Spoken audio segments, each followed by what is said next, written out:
வணக்கம். தமிழ் கேஎஸ்ஆர் சேனலில் இன்றைய பதிவு மாணவர்கள் கூடுதல் மதிப்பெண் பெற என்ன வழிகள். அதில் மதிப்பெண் குறைவதற்கு என்ன காரணம்? ஒரு சில மாணவர்கள் அதிக மதிப்பெண் பெறுகிறார்கள், சில மாணவர்கள் குறைவான மதிப்பெண் பெறுகிறார்கள். அதுக்கு என்ன காரணம் என்பது மறதியும் ஒரு காரணம். அந்த மறதி ஏன் ஏற்படுகிறது, அந்த மறதியை நீக்குவதற்குரிய வழிகள் என்ன என்பதை இந்த பதிவில் நாம் பார்ப்போம். அதாவது மாணவர்களுக்கு பொதுவாக உள்ள குறை மறதி. படித்தேன் மறந்துவிட்டது என்று சொல்லி, தேர்விலே சென்றால் மறந்து விடுகின்றது என்று சொல்லி பெரும்பாலான மாணவர்கள் சொல்லக்கூடிய பதில் இதுதான்.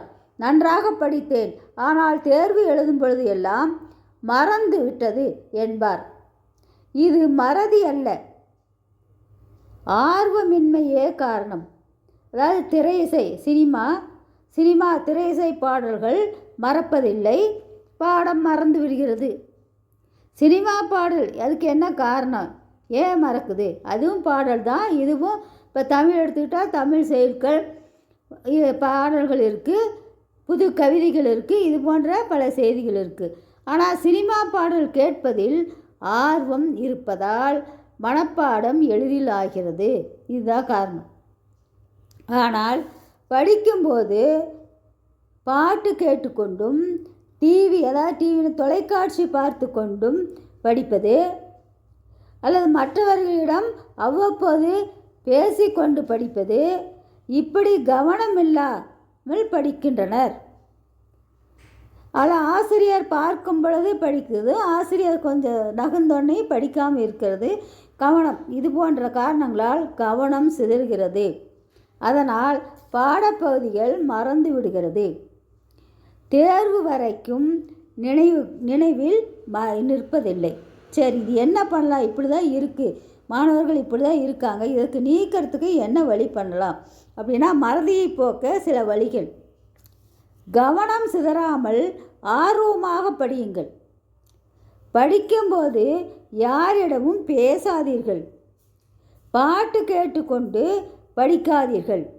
தொலைக்காட்சி பார்ப்பது, செல்லிடப்பேசியில் பேசுவது, இவற்றையெல்லாம் பயன்படுத்துவது மறதிக்கு முக்கிய காரணம். இதனால் படிப்பில் கவனம் குறைந்து மறதி ஏற்படுவதற்கு வாய்ப்பாகிறது. இதுதான் மறதிக்கு காரணம். ஆகவே காலையில் படியுங்கள்.